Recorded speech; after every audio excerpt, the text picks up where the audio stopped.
all day. Yeah, I haven't been sleeping good at night, so I freaking sleep all day. I ain't just good at all. But I've been playing and I pray that I could talk to you again and shit. It happened today. So crazy. You know, when I sleep, I have bad damn dreams.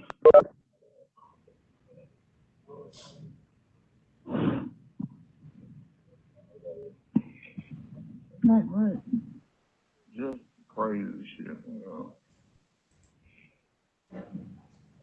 Out of bullshit.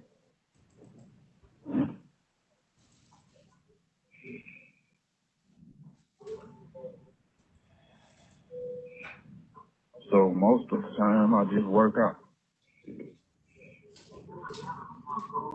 I ain't got no book to read, but I'm reading the Bible a little bit, trying to understand it.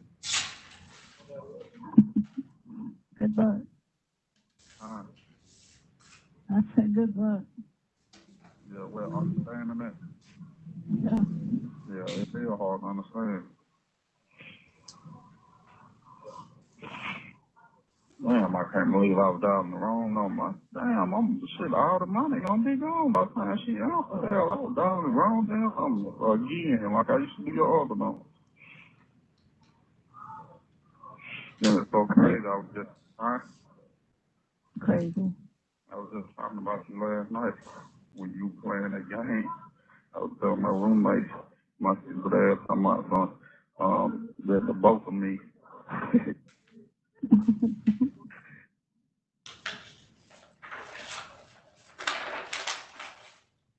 Say the both of me. Yeah.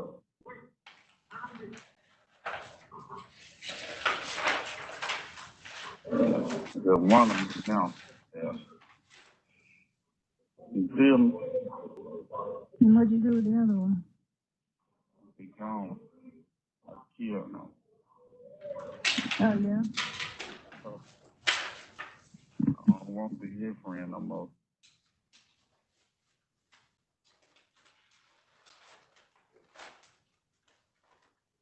I want to be your friend. No, Was that Pete or Michonne? Pete. You killed Pete? Yep. Look, he's just gone.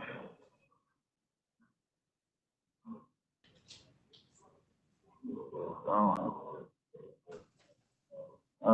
Damn, I called the next day to get ready to talk to you. And Kevin told me that. Look out of this motherfucker. That was my last time showing out. Trying to better myself. Keep my hands to myself. Hello? Mm-hmm. Oh, you in the car? Oh, outside on porch. I thought I heard the car talking. You hear birds. Oh, that ain't them damn titties over there, is it? Uh-uh. Yeah. Oh, mm, hope when those folks hit you up, gonna try to help me out. I mean, I don't know what I can do. I'll have to write a statement and just say, just flip the shit around. Like, you thought I was cheating on you when it was all some bullshit. You know what I'm saying? I'm trying not to talk. What do you mean? That had nothing to do with me. You thought I was on you. Baby, God damn. Will you listen?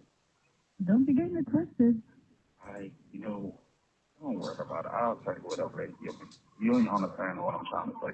That'll help me out of the situation. What I'm in. I know that. I know that. I ain't even gonna get mad. I wouldn't want to hear that. I know that. You have 1 minute left. saying sometimes because I really can't say it like I want to. That'll help me out of the situation to get the charge dropped. I got an aggravated assault by strangulation, Michelle. Don't you know that, man? You want me to call back? Hello? Yeah, hello. You want me to call back? It's up to you. I'm gonna call back. Take that. Answer the phone. Bye.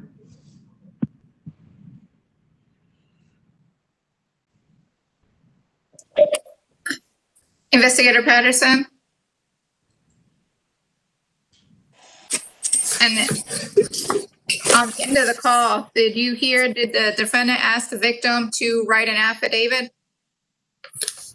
Yes. And did he ask the victim to flip the shit around? Yes. And did he ask the victim to help him out of the situation? Yes. And did he ask the victim to help him get the charge dropped, aggravated assault, strangulation? Yes. I have nothing further, Your Honor, for Investigator Patterson. All right, thank you. Anything else from you, Mr. Taylor?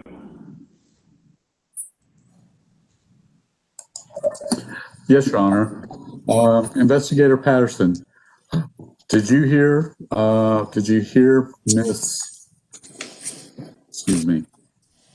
Miss Parsons asked my client, do you still love me? Yes. And what was Mr. Sparks' answer to that question? Yes. Yes, that he still loved her, correct? Yes. And Miss Parsons also responded back to him, you're the only person I want to be with. Is that correct? Yes. Did you hear Mr. Sparks say, my nephews told me, said for me to call you, referring to Miss Parsons? Yes. At approximately 8 minutes into the call. Okay. And did you hear Mr. Sparks also say, I don't hate you to Miss Parsons? Yes. Did you hear Mr. Sparks say to Miss Parsons, I miss you. I pray for you every night? Yes. Okay.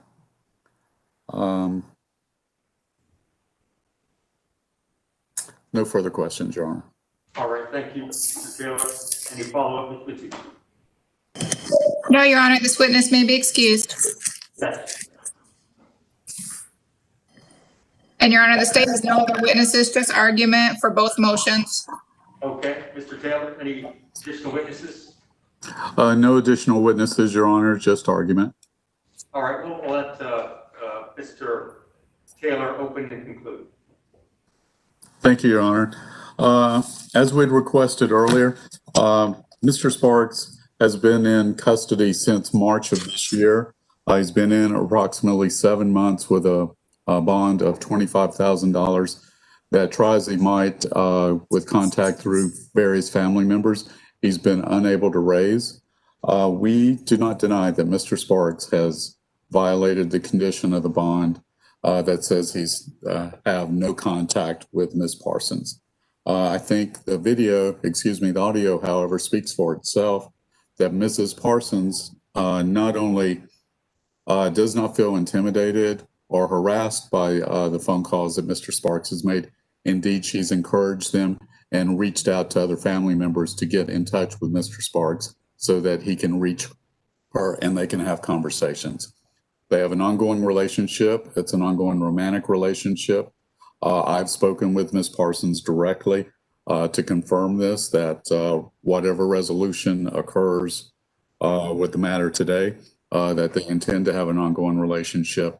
And, well, ideally, I would seek a bond motion, a reduction in bond, such that Mr. Sparks can get out and begin rebuilding his life with his family while anticipating or while waiting for a grand jury and for a possible trial to exonerate himself, we very strongly request that the conditional charge or the conditional of the bond saying he is to have no contact with Ms. Parsons be removed. So even if he is still in custody, that they can maintain a relationship with each other, because it's a romantic, familiar relationship. It's not a relationship one party is trying to extract or create undue influence over the other party.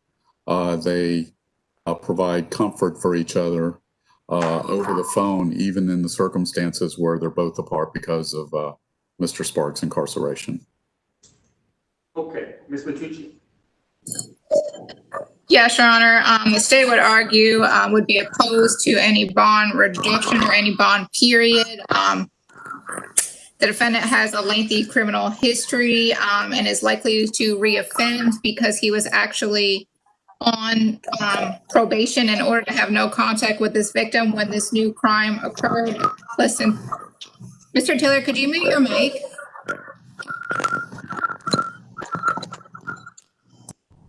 Thank you. He was actually out, had pled guilty to family violence charges less than 3 months prior and was to have no contact with this victim when this new offense occurred, Your Honor. So the state would argue that he's likely to reoffend and commit new offenses and is a danger specifically to this victim. The state would also argue that the defendant is likely to intimidate witnesses. You heard on the call, as well as testimony from Investigator Patterson, that there is a no contact order by a magistrate court judge in Henry County, as well as the sentence in Rockdale County where he's not to have contact with this victim. He made 591 calls to this victim. Whether she wanted contact or not, you heard on the call that he asked the victim to sign an affidavit, to drop the charges, to flip the shit and change the facts, and help him out of his aggravated assault strangulation charge. So, Your Honor, the state would argue that he is likely to intimidate witnesses, likely to reoffend, and that he has violated all of the conditions of his bond as well as his probation in Rockdale, and that he's not have contact with this woman. I would ask that you revoke the bond that he has, as well as revoke his opportunity to have visitation and have phone calls and email in the jail, so he is able to follow the court's orders and not reach out to Ms. Parsons. Mr. Taylor, your final close. Thank you, Your Honor. As far as Mr. Sparks reaching out to Ms. Parsons and attempting to influence her, I believe it was indicated in her response in the call that she wants to do the right thing and that she's not going to do anything that's improper towards the courts. I don't think the influence of Mr. Sparks is placed on someone that he cares deeply about. It has been any greater than the state in telling the victim that they're not concerned whether she wants to prosecute or not, that they are going to go forward with the prosecution that's in the state's hands. Okay, thank you. Considering the petition for bond reduction, that petition is denied. Considering the motion to revoke bond and custodial privileges, the motion is granted. It seems to me that he's clearly violated the conditions of his bond, in particular the most important one, which was to have no contact with somebody who is named in the bond, and he's had more than 500 contacts with this person. If there is a flagrant violation of a bond, this is it. He's likely to reoffend.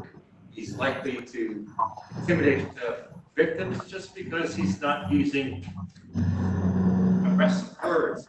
Does not mean that we do not see some forms of intimidation. We also have, well, I think we'll leave it at that. And so all of the relief that the state is seeking, the elimination of custodial privileges,